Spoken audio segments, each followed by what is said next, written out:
On March 23, 1869, county carpenters working on renovations at the Whitfield Mansion in Macon, Georgia, made a discovery that would haunt the city for generations. Behind a false wall on the third floor, sealed behind wooden panels that had been painted over multiple times, they found a room approximately 12 feet by 14 feet. The room contained a narrow iron bed bolted to the floor, a writing desk, a rocking chair, and 73 books stacked neatly against one wall. In the rocking chair, facing a window that had been boarded shut from the outside, sat the skeletal remains of a woman. The skeleton was still dressed in the rotted remnants of what had once been an expensive silk gown. On the desk lay a leather-bound journal, its pages dark with candle soot and covered in handwriting that began clear and precise but gradually deteriorated into barely legible scrawls. The journal contained dated entries spanning from August 7th, 1849 to December 19th, 1868. Nearly 20 years of entries documenting life in that sealed attic room. The final entry, written in shaking letters that wandered across the page, read simply, "He said justice requires silence. I am learning to be just." The woman in the rocking chair was Eleanor Whitfield, wife of Judge Ambrose Whitfield, one of the most respected legal minds in Georgia. Eleanor had disappeared from public life in the summer of 1849. Her husband had told neighbors and colleagues that she had suffered a nervous collapse and gone to stay with relatives in Charleston for treatment. No one had questioned this explanation. No one had demanded proof. No one had asked to speak with Eleanor directly. For 20 years, Judge Whitfield had lived alone in his mansion, going about his legal work, attending church services, hosting dinners for prominent citizens, while his wife sat imprisoned in the attic above, writing in her journal and slowly dying. The discovery shocked Macon. How could such a thing happen in a civilized city? How could a prominent judge, a man entrusted with upholding the law, imprison his own wife for 2 decades without anyone noticing or intervening? The answers to those questions revealed uncomfortable truths about power, gender, and the ways respectable society protected its own, even when protecting them meant ignoring obvious atrocities. The journal Eleanor left behind was purchased by the Macon Historical Society in 1871 from the executor of Judge Whitfield's estate. The society debated whether to make it public, whether its contents were too disturbing for general audiences. They ultimately decided to seal it in their archives, available only to serious researchers with legitimate academic interest. The journal remained sealed for 83 years. When historians finally began studying it systematically in the 1950s, they realized Eleanor's writings provided not just a chronicle of her own suffering, but a window into the systematic ways powerful men controlled women in the antebellum South. This is the story of Judge Ambrose Whitfield and his wife Eleanor. This is what happened in that attic room over 20 years. And this is why the people who could have stopped it chose silence instead. Before we continue with this nightmare, I need you to subscribe right now if you are hearing this. This channel uncovers the darkest truths from American history, the stories hidden in courthouse archives and historical society basements, the crimes committed by the people society trusted most. Hit that subscribe button and ring the notification bell, and tell me in the comments where you are listening from. Are you from Georgia? From Macon? Do you know the history of your own town's prominent families? What secrets might be buried in your local archives? Let me know. Now let us go back to Macon in the spring of 1849, when Judge Ambrose Whitfield was at the height of his power and his wife Eleanor was about to discover just how dangerous it was to marry a man who believed justice meant absolute control. Macon, Georgia, in 1849, was a prosperous city of approximately 5,000 people. The city sat on the Ocmulgee River, about 80 miles southeast of Atlanta, positioned perfectly for cotton commerce. Warehouses lined the riverfront, storing bales that would be shipped downstream to coastal ports, and then to textile mills in England and the northern states. The city's prosperity attracted merchants, lawyers, bankers, and planters who built impressive homes along the main streets and established churches and social clubs that reinforced their status. Judge Ambrose Whitfield was 43 years old in 1849 and represented everything Macon's elite valued. He came from an old Virginia family that had moved to Georgia in the early 1800s. His father had been a planter who owned substantial land and over 200 enslaved workers. Ambrose had been educated at the University of Virginia, studying law and classical philosophy. He had established his legal practice in Macon in 1832 and had quickly gained a reputation for brilliance and integrity. By 1849, Ambrose served as a circuit court judge, hearing cases throughout Middle Georgia. He was known for careful legal reasoning, for knowledge of precedent, for decisions that other judges cited as models of judicial wisdom. He was also known for his religious devotion. He attended First Presbyterian Church every Sunday without fail. He taught Bible classes on Wednesday evenings.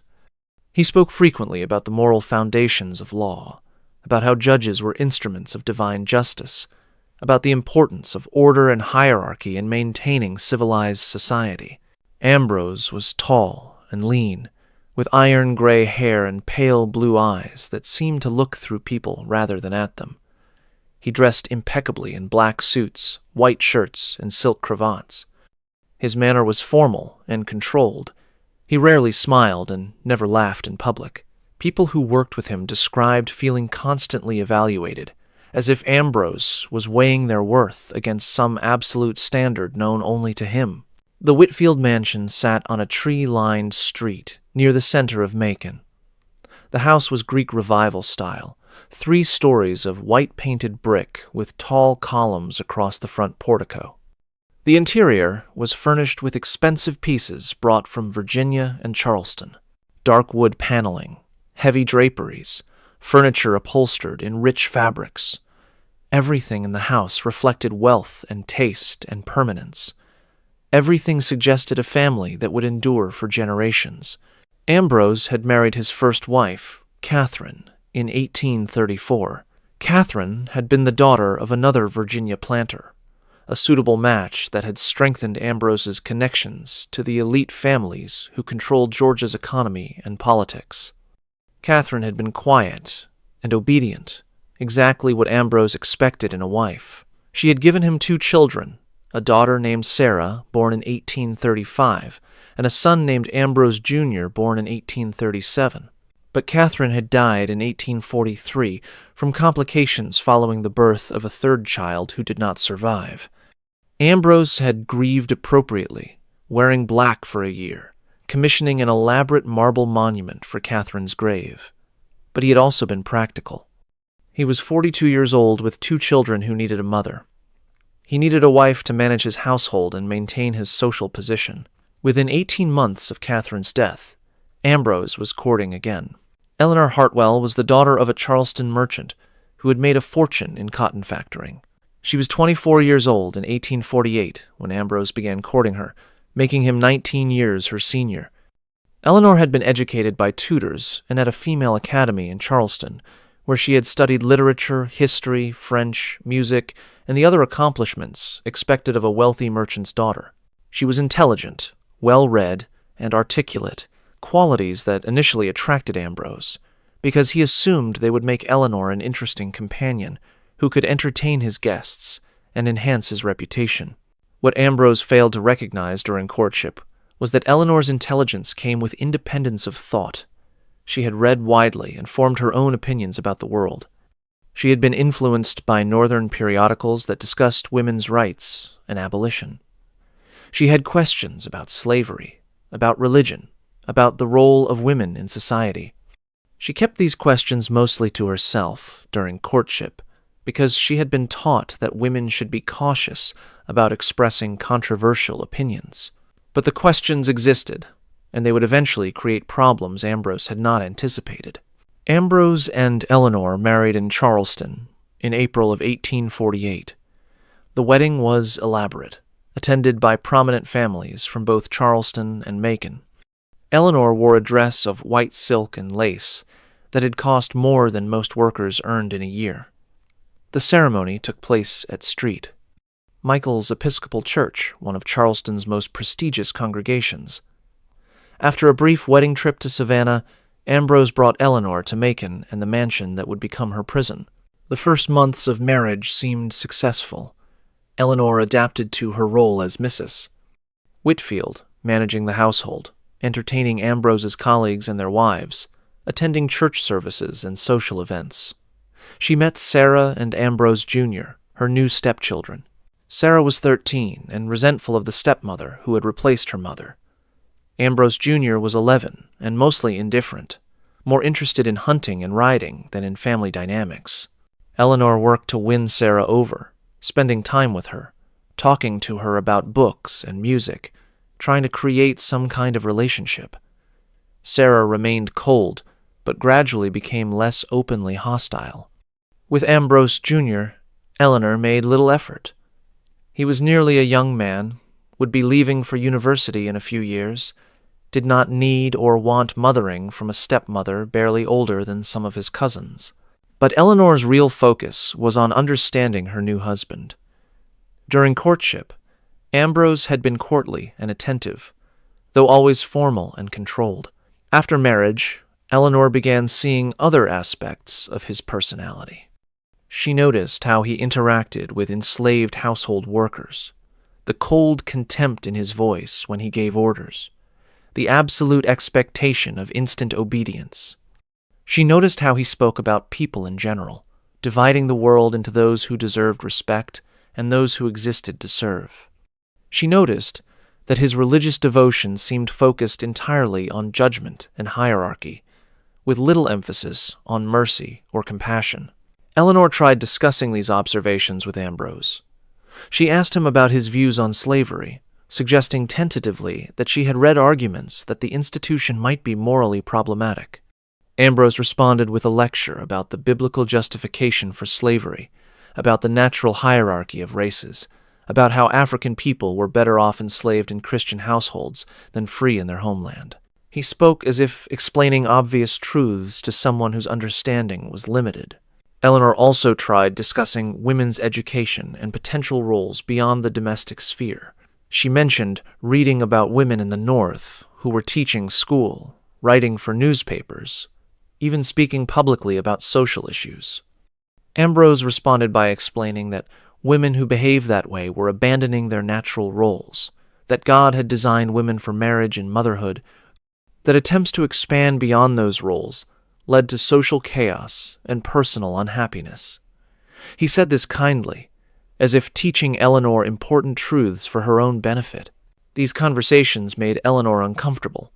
She began to understand that Ambrose saw her not as an equal partner, but as a subordinate who needed guidance and correction. He was not interested in her opinions, except to the extent they reflected his own views back to him. When she expressed ideas that differed from his, he treated those ideas as errors to be corrected through patient explanation of the truth. By the fall of 1848, Eleanor was writing letters to her family in Charleston, expressing concerns about her marriage.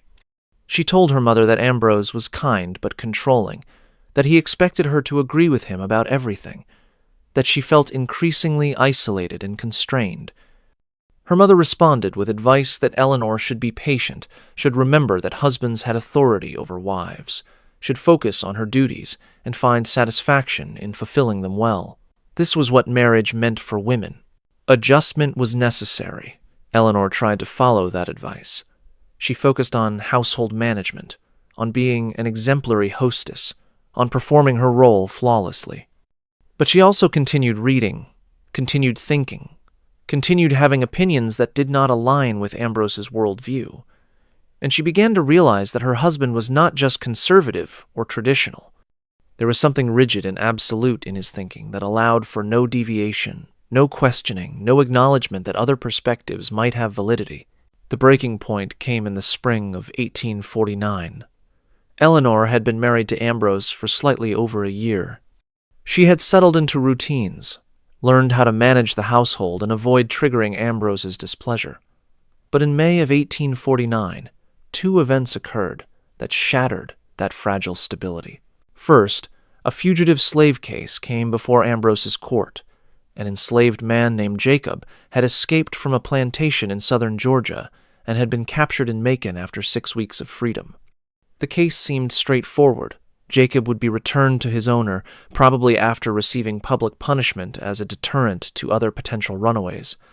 But Jacob's situation was complicated. He had escaped because his owner had threatened to sell Jacob's wife and children to a Mississippi plantation. Jacob had tried to purchase his family's freedom, had saved money for years, but the owner had refused to sell and had decided to separate them anyway, purely out of spite. During the hearing, Jacob spoke eloquently about what freedom meant to him, about the pain of watching his family destroyed, about his willingness to accept death rather than return to slavery knowing his wife and children were gone forever. Eleanor attended the hearing, sitting in the public gallery as wives of prominent men often did to observe the majesty of the law in action. She watched Ambrose listen to Jacob's testimony with complete impassivity. She watched him rule that Jacob must be returned to his owner immediately, that the owner had absolute legal right to dispose of his property as he wished, that enslaved people had no standing to challenge their master's decisions. Ambrose cited multiple precedents, quoted scripture about servants obeying masters, explained that allowing Jacob to avoid punishment for running away would encourage other slaves to escape and threaten the stability of society. The decision was legally correct, according to Georgia law, but Eleanor found it morally horrifying. She watched Jacob being led from the courtroom in chains, watched him look back once at the faces in the gallery, as if trying to find even a single person who saw him as human rather than property. Eleanor felt physically sick. That evening at dinner, Eleanor made a terrible mistake. She told Ambrose that she had attended the hearing and had been troubled by his decision. She suggested that perhaps there were situations where strict application of the law created injustice, where human compassion should temper legal reasoning. She said this carefully, trying to phrase it as a question rather than criticism. Ambrose set down his silverware and looked at her with those pale blue eyes that seemed to measure and find wanting. He explained that the law existed to maintain order, that judges who allowed sentiment to override legal principle were failures who created chaos. He said that Eleanor's concern for Jacob was misplaced, that enslaved people existed in a different category than free people, that applying the same moral standards to both was a category error based on faulty understanding of natural law. Eleanor should have stopped there. She should have apologized and changed the subject, but something in Ambrose's absolute certainty, his complete inability to see Jacob as a human being who loved his family and wanted freedom, made her push back. She said that she did not believe God created different categories of human beings, that all people had souls and deserved basic dignity, that systems which denied that dignity were wrong regardless of their legal status. The silence that followed was absolute. Ambrose stared at Eleanor, as if seeing her clearly for the first time. When he finally spoke, his voice was cold and controlled. He said that Eleanor had apparently been corrupted by Northern abolitionist propaganda, that her views were not just wrong but dangerous, that women who held such views were threats to their families and society. He forbade her from ever expressing such opinions again, from attending any more court proceedings, and from reading any books or periodicals without his prior approval. Eleanor was shocked by the intensity of his reaction. She tried to explain that she was not an abolitionist, that she simply had questions, that she was trying to understand complex issues. But Ambrose cut her off. He said the conversation was over, that he would discuss the matter with her further when he determined she was ready to listen properly. The second event occurred 3 weeks later. Eleanor's father sent a letter informing her that he had established a trust fund in her name. The trust contained $10,000 in bank shares and cotton warehouse stock, income from which would provide Eleanor with independent means. Eleanor's father explained that he wanted his daughter to have financial security regardless of what might happen in her marriage, that this was his gift to her, to ensure she would never be entirely dependent on anyone else's goodwill. When the legal documents arrived, Eleanor made another mistake.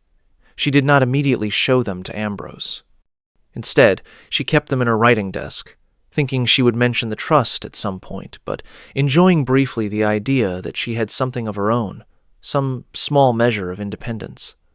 She let 2 weeks pass before Ambrose, sorting through correspondence on her desk while looking for a letter he had misplaced, discovered the trust documents. Ambrose confronted Eleanor that evening. He was furious in his controlled, icy way. Why had she hidden this from him? Did she not understand that as her husband, he had legal authority over all her property? Was she planning to use this money to leave him? Was this connected to her dangerous political opinions? Was her father working to undermine their marriage by giving Eleanor resources that would encourage independence? Eleanor tried to explain that she had not been hiding anything, that she had simply not gotten around to mentioning the trust, that her father's gift was an act of love, not manipulation. But Ambrose did not believe her. He saw conspiracy and betrayal. He demanded that Eleanor sign papers giving him full control over the trust. Eleanor refused, not out of defiance, but because the trust documents specified that she alone controlled the funds, that signing them over would violate her father's intentions. That refusal was the final straw. In Ambrose's mind, Eleanor had proven herself disloyal, corrupted, dangerous. She held abolitionist sympathies that threatened his social position. She had independent financial resources that gave her means to act on those dangerous beliefs. She could not be controlled through normal methods because she was too stubborn, too independent, too convinced of her own incorrect ideas. Ambrose decided that Eleanor required treatment, containment, correction. And as a judge who spent his life making decisions about how to manage dangerous elements of society, he knew exactly what needed to be done. On August 1st, 1849, Ambrose informed Eleanor that he had arranged for her to spend time at a private retreat in the country where she would receive treatment for nervous exhaustion. Eleanor, confused, said she was not suffering from nervous exhaustion. Ambrose said that her inability to recognize her own condition was a symptom of the illness. He had consulted with physicians who agreed that Eleanor required isolation and rest until her mind cleared. Eleanor demanded to speak with these physicians. Ambrose said that would not be necessary, that he had full legal authority to make medical decisions for his wife, that resistance would only prove that the treatment was needed. Eleanor threatened to write to her father. Ambrose said her father would support whatever decisions Ambrose made because any rational person would recognize that Eleanor's behavior had become erratic and required intervention. Eleanor realized with dawning horror that Ambrose was not asking her permission. He was informing her of a decision already made. She tried to run, thinking she would flee to neighbors, to the church, to anyone who might help her. But Ambrose had anticipated this possibility. He had stationed 2 male household servants at the doors. They blocked Eleanor's path, not touching her, but making clear that she would not be allowed to leave. Ambrose told Eleanor that she could submit voluntarily or be forced. He said he took no pleasure in this necessity, that it pained him to see his wife reduced to such a state, but that his duty as her husband required him to act for her own good and for the protection of his family's reputation.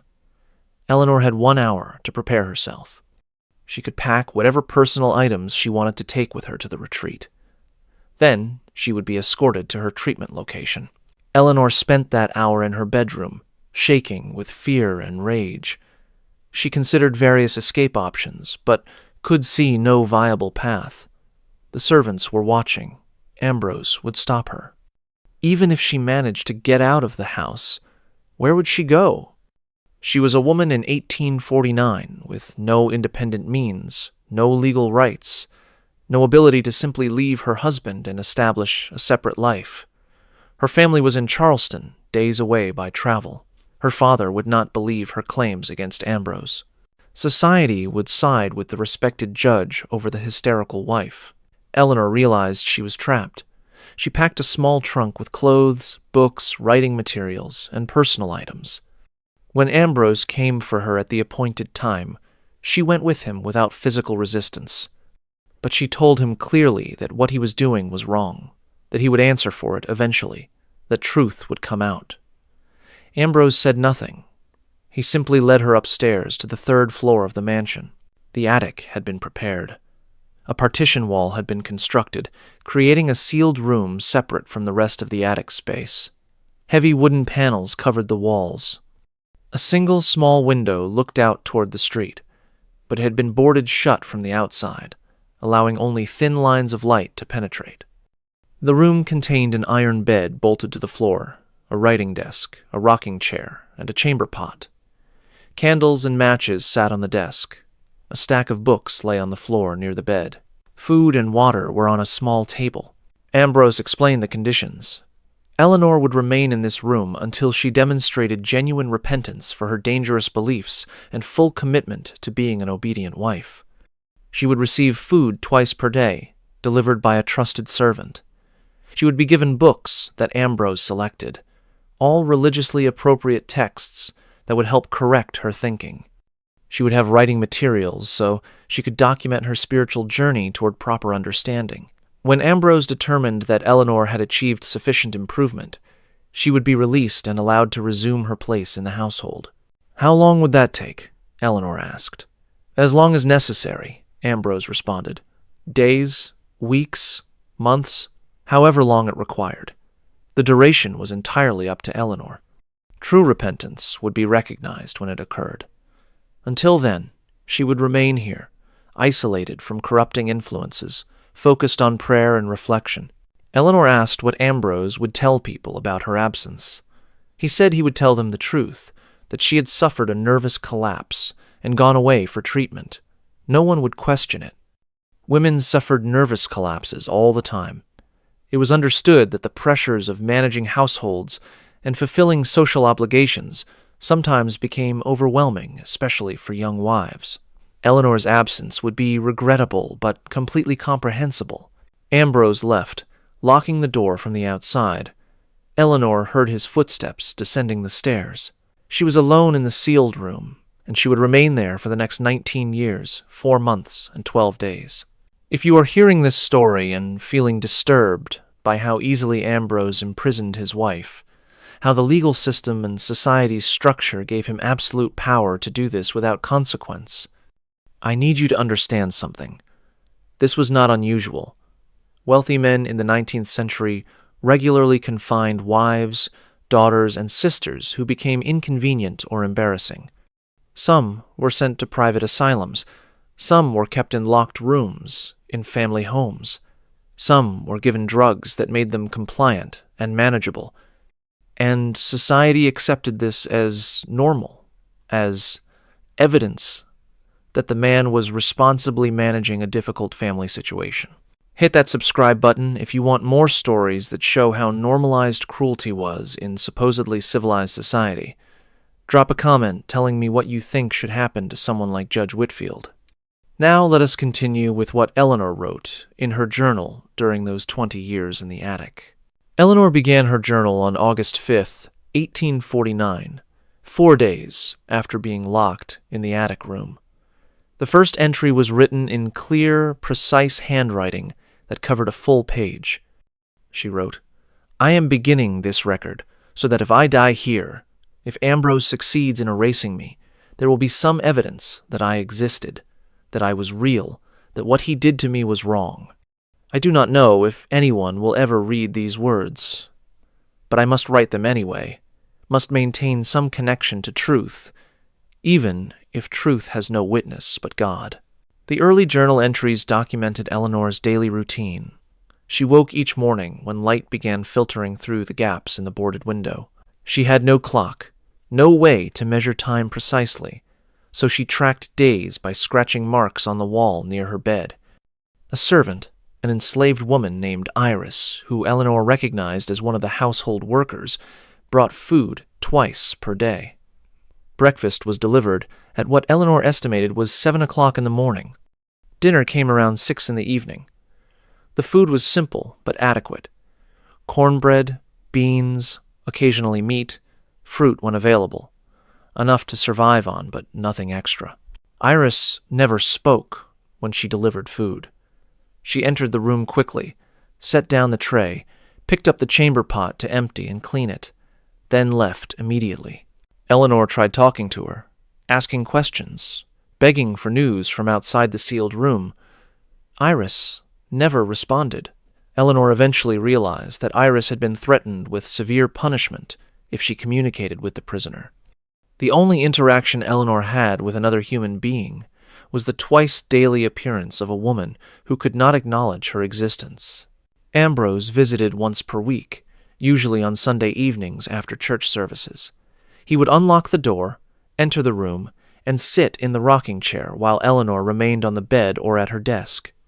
The visits followed a pattern. Ambrose would ask if Eleanor was ready to repent, to acknowledge that her beliefs had been wrong, to commit fully to obedience. Eleanor would respond with anger or defiance or pleading, depending on her state of mind that particular week. Ambrose would explain patiently that her attitude demonstrated continued need for treatment. Then he would leave, locking the door again. After the first month, Eleanor's journal entries began showing signs of psychological strain. She wrote about losing track of time, about days blurring together into undifferentiated gray blocks of existence. She wrote about developing rituals to maintain sanity. She would recite poetry she had memorized, would pace the room counting steps, would arrange and rearrange the books Ambrose had provided. She prayed extensively, asking God why she was being punished, what sin she had committed that justified this suffering. By October of 1849, Eleanor's anger was giving way to despair. She wrote, "I begin to understand that Ambrose does not intend to release me. This is not treatment. It is imprisonment without term. He will keep me here until I break completely, until every independent thought is erased and I become whatever empty vessel he wants me to be. I do not know if I have strength to resist that long. I do not know if anyone can maintain selfhood in isolation without going mad." Eleanor tried various forms of resistance. She refused food for several days, thinking that forcing Ambrose to watch her starve might compel him to release her. But Ambrose simply left her alone, telling her that when she was ready to eat, she would eat, that her hunger strike changed nothing. After 5 days, Eleanor's hunger became unbearable, and she resumed eating. She tried damaging the room, breaking the chair, tearing pages from books. Ambrose had the broken items removed and not replaced. Eleanor realized that destroying things only hurt herself by reducing the few possessions that made confinement bearable. She tried screaming, hoping that someone outside the house might hear and investigate. But the attic was too high, the walls too thick, and the street too far away. No one heard her screams, or if they did, they either did not care or assumed the sounds came from somewhere else. By December of 1849, Eleanor had been in the attic for 5 months. Her journal entries were becoming shorter, less detailed. She wrote, "Days are the same. Wake, wait for food. Read, write. Wait for food, sleep. Ambrose visited today and told me that he has informed people I am recovering well at my retreat. He said when I am released, I will confirm this story, will tell everyone how grateful I am for his patience during my illness. He said this with absolute confidence, as if my compliance was inevitable. Perhaps it is. The winter of 1849 to 1850 was brutal. The attic room was not heated except by a small brazier that Iris brought up twice per day to take off the worst chill. Eleanor wore every piece of clothing she owned at once, wrapped in blankets, still shaking with cold. She wrote in her journal about her hands becoming too stiff to hold the pen properly, about having to warm her fingers over the brazier before she could write. By spring of 1850, Eleanor had been in prison for 9 months. Her journal entries showed a different kind of deterioration. She was no longer angry or despairing. She was becoming numb, disconnected, as if the part of her that felt emotions was slowly dying from disuse. She wrote, "I no longer pray for release. I no longer imagine rescue. I simply exist, day after day, waiting for nothing, because waiting implies expectation, and I have no expectations remaining." Ambrose noticed the change. During his weekly visits, he commented that Eleanor seemed calmer, more thoughtful, less prone to emotional outbursts. He said this was progress, evidence that the treatment was working. He began bringing Eleanor different books, works of theology that emphasized submission and obedience, that argued suffering was necessary for spiritual refinement. Eleanor read them because reading was the only activity available other than sitting in silence. By late 1850, Eleanor was writing about losing her sense of self. She wrote, "I no longer recognize the woman I was." The Eleanor who read abolitionist newspapers and questioned slavery seems like someone from a story I once heard, not a person I actually was. I try to hold on to memories of who I was, but they slip away like water through fingers. Perhaps Ambrose is right. Perhaps I was wrong. Perhaps all of this is my own fault for not being the wife I should have been. This capitulation was exactly what Ambrose wanted, but he did not release Eleanor. Instead, he explained that her newfound understanding was genuine but fragile. She needed more time to solidify these changes, to ensure they were permanent rather than temporary adjustments. The treatment would continue. Over the following years, a grim routine established itself. Eleanor existed in the attic room, reading, writing in her journal, marking time. Iris delivered food twice per day. Ambrose visited weekly to monitor progress. Eleanor's world shrank to 14 feet by 12 feet, to the few books rotated egregiously, to the journal where she documented her slow erasure. The journal entries from 1851 and 1852 were sparse, sometimes just a few sentences per month. Eleanor wrote about losing interest in reading, about finding it difficult to concentrate long enough to follow arguments in the theological texts Ambrose provided. She wrote about her eyesight deteriorating from reading by dim candlelight. She wrote about physical ailments, a persistent cough, joint pain from the cold, damp attic environment, teeth that were loosening from poor nutrition. In 1853, Eleanor stopped asking Ambrose for release. She had internalized that escape was impossible, that her only option was to endure whatever came next. Her journal entries focused on spiritual matters, on trying to understand why God allowed her suffering, on attempting to find meaning in pain. The entries read like someone trying to convince herself that her situation was bearable, that she was learning lessons, that this experience had purpose. But underneath the forced acceptance, despair bled through. Eleanor wrote, "I am 30 years old. I have spent 4 years of my life in this room. I will likely spend the rest of my life here. This is my world now. These walls, this bed, this small window through which I cannot see. This is all I will ever have." By 1855, Eleanor's physical health was declining noticeably. She wrote about losing weight, about clothes hanging loose on a body that had once been pleasantly rounded. She wrote about tooth pain that made eating difficult, about a chronic cough that suggested lung problems from the damp environment. She wrote about her hair going gray despite her relative youth. She was aging prematurely, her body breaking down from confinement and neglect. Ambrose noticed the deterioration but did not end the treatment. He told Eleanor that physical suffering was part of spiritual refinement, that her body's weakness would help her focus on more important matters. He continued his weekly visits, continued asking questions about her spiritual state, continued determining that she was not yet ready for release.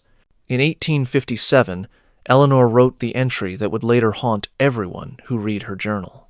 She wrote, "I have been here 8 years. I no longer remember clearly what life was like before. I have vague memories of sunlight and open air, of movement and freedom, but they seem unreal, like dreams or stories. This room is reality.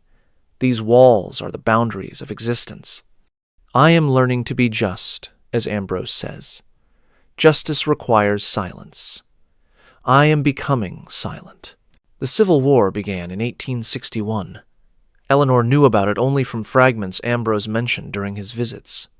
He told her about secession, about Georgia joining the Confederacy, about early battles and victories. He said the war was necessary to protect Southern civilization from Northern aggression. Eleanor wrote in her journal that she could not bring herself to care. The war seemed to be happening on another planet, in a world she no longer belonged to. The war years were difficult for everyone in Macon. Food became scarce, the economy collapsed. Federal troops threatened Georgia's borders, but life in the attic continued unchanged.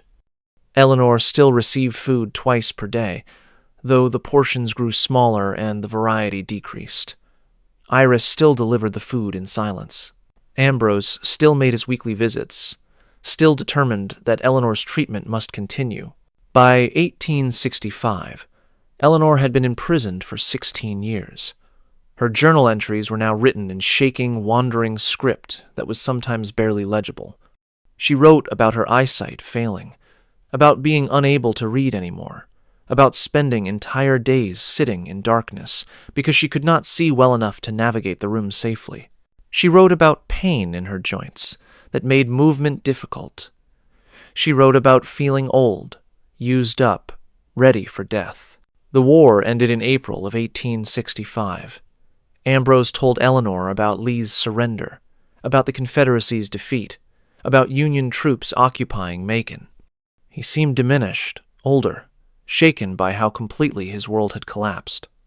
But he said Eleanor's treatment must continue because spiritual matters transcended political events. What happened to the Confederacy was temporary.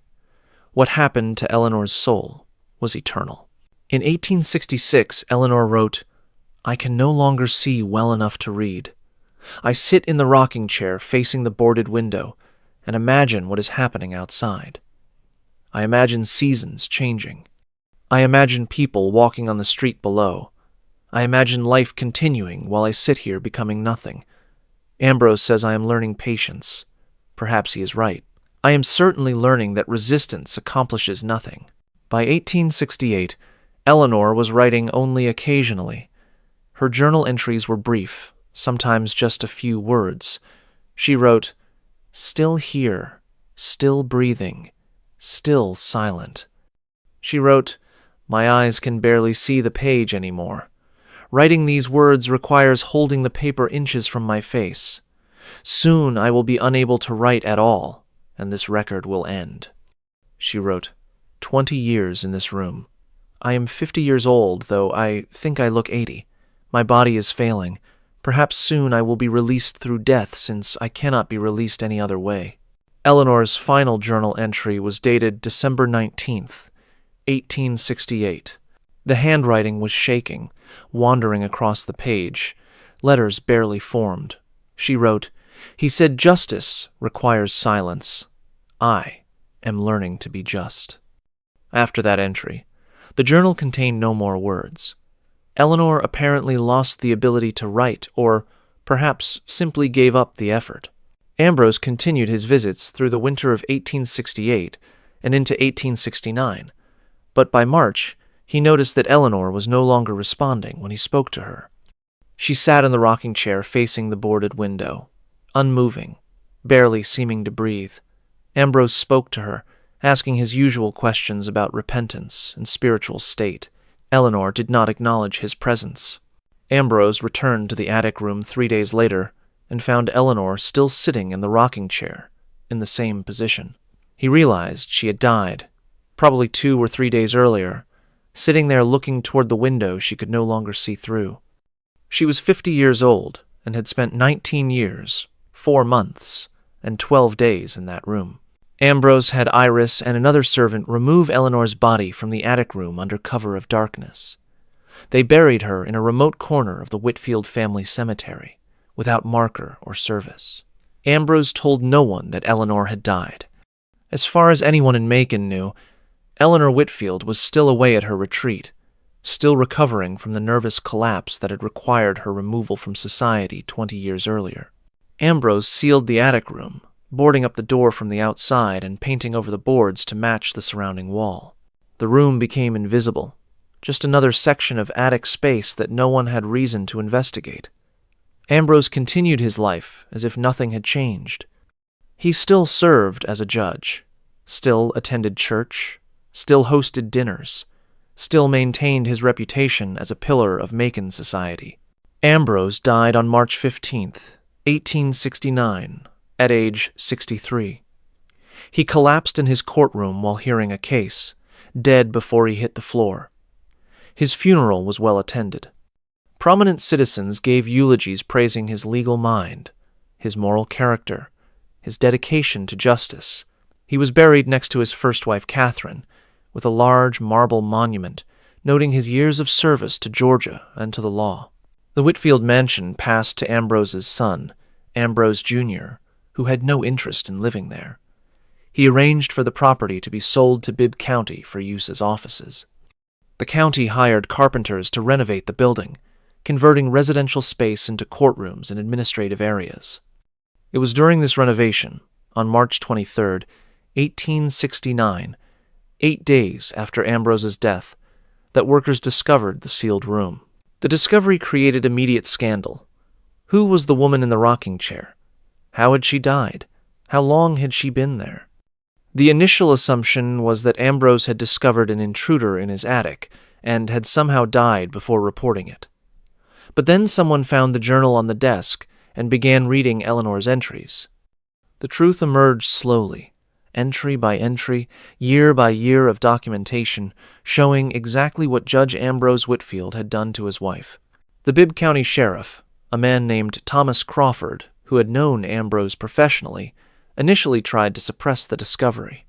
He argued that making this information public would serve no purpose except to damage the reputation of a deceased man who could not defend himself. He suggested burying Eleanor quietly and destroying the journal so the scandal would die with her. But too many people knew. The carpenters who found the room talked. The county officials who had seen the journal talked. Within days, the story was spreading through Macon. Newspapers picked it up. Within a week, papers in Atlanta and Savannah were running stories about the judge who had imprisoned his wife in his attic for 20 years. The scandal became national news. Northern newspapers used the story as evidence of Southern barbarism, arguing that a society built on slavery inevitably corrupted even its most respected members. Southern newspapers tried to defend Ambrose, or at least contextualize his actions, suggesting that Eleanor must have been genuinely insane, that Ambrose had acted from concern for her welfare rather than cruelty. Eleanor's family in Charleston hired lawyers to investigate. They discovered what Ambrose had done to seize Eleanor's trust fund. Court records showed that in 1850, shortly after imprisoning Eleanor, Ambrose had petitioned to have her declared legally insane.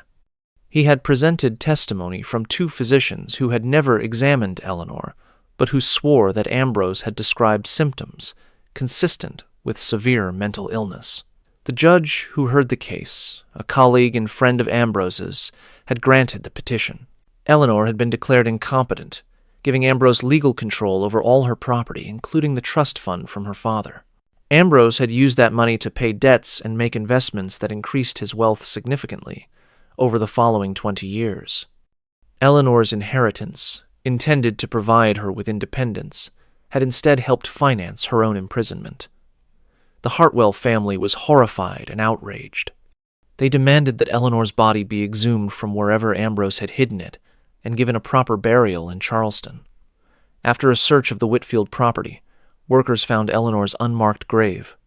Her body was disinterred and returned to Charleston, where she was buried in the Hartwell family plot, with a monument noting her as beloved daughter taken too soon. The Hartwell family also demanded return of Eleanor's inheritance. They filed suit against Ambrose's estate, arguing that the declaration of insanity had been fraudulent, that Ambrose had stolen Eleanor's money through legal manipulation. The case dragged through courts for 3 years. Eventually, a settlement was reached. Ambrose's estate paid the Hartwell family $12,000, representing Eleanor's original trust, plus 20 years of accumulated interest. The money was split among Eleanor's surviving siblings and nieces and nephews. But money could not undo what had been done. Eleanor had spent 20 years in an attic room, had died alone in a rocking chair at age 50, had been erased from society so completely that most people in Macon had forgotten she ever existed. And Ambrose had faced no consequences during his lifetime. He had continued serving as a judge, had maintained his reputation, had died, respected, and mourned. The Macon Historical Society acquired Eleanor's journal and the few other artifacts from the attic room in 1871. They debated extensively about what to do with these materials. Some members argued that the journal should be published, that Eleanor's testimony deserved to be heard, that her suffering should not be hidden. Others argued that publishing would serve no purpose except to titillate readers with sensational details of a tragedy that reflected badly on everyone involved. The decision was made to seal the journal in the Society's archives, available to researchers but not publicly displayed or published. That decision stood for 83 years. In 1954, a graduate student named Margaret Sullivan requested access to the journal for her dissertation on women's experiences in the antebellum South. She was the first person outside the Historical Society to systematically study Eleanor's writings. Sullivan's dissertation, completed in 1957, analyzed Eleanor's journal as a document of psychological torture and gendered violence. She argued that Eleanor's case was extreme but not unique, that countless women in the 19th century were confined, drugged, declared insane, or otherwise controlled by husbands and male relatives who had absolute legal authority over them. The dissertation was controversial. Some scholars praised it as groundbreaking analysis. Others criticized it as presentism, judging the past by modern standards rather than understanding it in historical context. In 1973, a historian named Robert Chen published an article about Eleanor's case in an academic journal focusing on Southern legal history. Chen examined court records and found evidence that Ambrose had used the insanity petition strategically, not just to control Eleanor's money, but to protect himself from any potential accusations she might make about his treatment of her. By having Eleanor declared legally insane, Ambrose had ensured that anything she said about being imprisoned would be dismissed as the ravings of a madwoman. The legal system had been weaponized to enable abuse and prevent accountability. The Whitfield Mansion served as county offices until 1968, when the building was sold to private developers who converted it into apartments. The attic was divided into storage units. Residents of the building sometimes reported strange sounds from the upper floor, faint humming or what sounded like someone rocking in a chair. These stories were dismissed as urban legends, the kind of ghost stories that accumulate around buildings with dark histories. In 2011, the building was purchased by a historic preservation group that restored it to its 1840s appearance and opened it as a museum. The attic room where Eleanor had been confined was recreated based on descriptions from the 1869 discovery. The room now contains a replica of the iron bed, writing desk, and rocking chair. Eleanor's journal is kept in climate-controlled storage at the Macon Historical Society, but portions of it are displayed in the museum behind protective glass. Visitors to the museum can read selected passages from Eleanor's journal, can see the room where she spent 20 years, can try to imagine what her experience was like. Some visitors report feeling overwhelmed in the attic room, having to leave quickly because the space feels oppressive and suffocating even though it is now well lit and the window is no longer boarded. The psychological weight of what happened there seems to linger.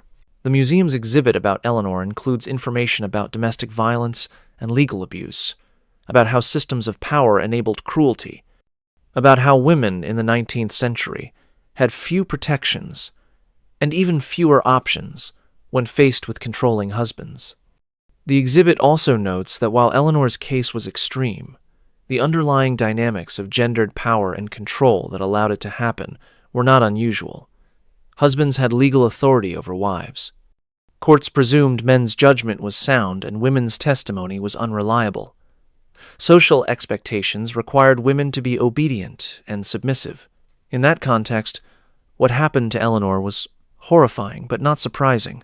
Modern domestic violence advocates use Eleanor's story as an example of how legal systems can enable abuse when they grant certain people absolute authority over others. They note that while laws have changed, dynamics of control and isolation still characterize many abusive relationships. Eleanor's journal, with its documentation of how imprisonment destroyed her sense of self over time, provides insight into psychological processes that remain relevant today. The question that haunts everyone who learns Eleanor's story is why no one intervened. Ambrose's children knew something was wrong. Sarah, Ambrose's daughter, lived in the mansion until she married in 1852. She must have known about the sealed attic room, must have heard something, must have suspected her stepmother had not simply gone away for treatment.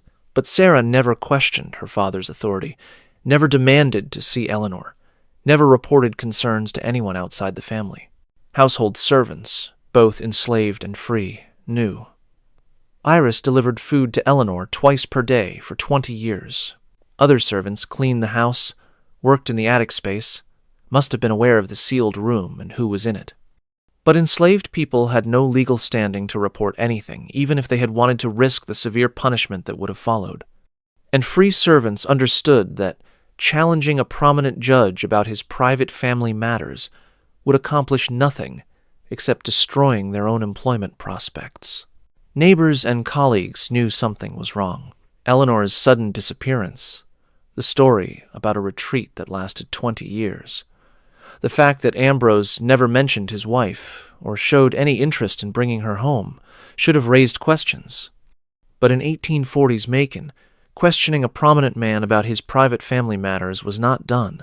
The assumption was that Ambrose knew best how to handle his wife's illness, that his decisions were sound, that proper people did not interfere. Eleanor's own family bears some responsibility. Her father sent occasional letters to Ambrose asking about Eleanor's condition and when she might return home. Ambrose responded with vague assurances that Eleanor was improving but required more time. The Hartwell family accepted these explanations for 20 years without ever demanding direct contact with Eleanor, without insisting on visiting her, without taking legal action to determine her actual condition and whereabouts. They trusted Ambrose because he was a judge, because he was a respected member of society, because men like him were not supposed to lie about important matters. The silence was collective. Everyone who could have helped Eleanor chose not to act. Some chose silence from fear of consequences. Others chose it from indifference or from not wanting to deal with an inconvenient situation. And some chose silence from genuine belief that Ambrose had the right to make decisions about his wife without interference, that family matters were private, that women who caused problems for their husbands needed correction rather than rescue. That collective silence enabled 20 years of imprisonment, psychological torture, and eventual death. Eleanor's final journal entry captured the result of that silence. He said, "Justice requires silence.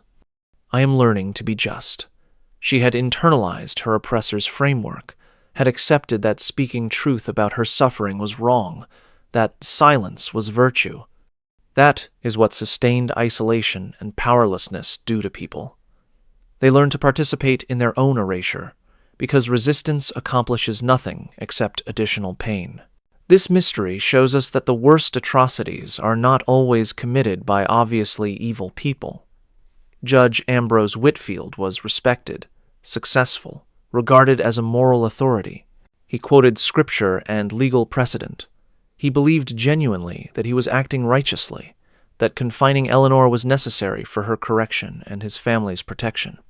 His cruelty was systematic and rationalized, flowing from beliefs about proper hierarchy and control that his society reinforced rather than challenged. It also shows us that systems of power enable abuse when they concentrate authority in certain people and deny others any means of resistance or appeal. Eleanor could not leave her marriage. She could not control her own property. She could not testify against her husband in court. She could not appeal to any authority that would take her seriously over Ambrose's word. The law gave Ambrose absolute power over her, and absolute power enabled absolute abuse. What do you think about this story? Was anyone other than Ambrose responsible for what happened to Eleanor? Should her family have pushed harder to see her? Should neighbors have reported suspicions? Should the legal system have provided more protection for vulnerable people? Leave your comment below and share your thoughts about how society failed Eleanor Whitfield. If you found this story important, if you believe these dark chapters of history need to be told rather than forgotten, Subscribe to this channel and hit that notification bell. Share this video with people who understand that knowing uncomfortable truths about the past helps us recognize similar patterns in the present. And remember that Eleanor's journal still exists in the Macon Historical Society archives, still bearing witness to what happened in that attic room, still demanding that we remember what silence enables. See you in the next video.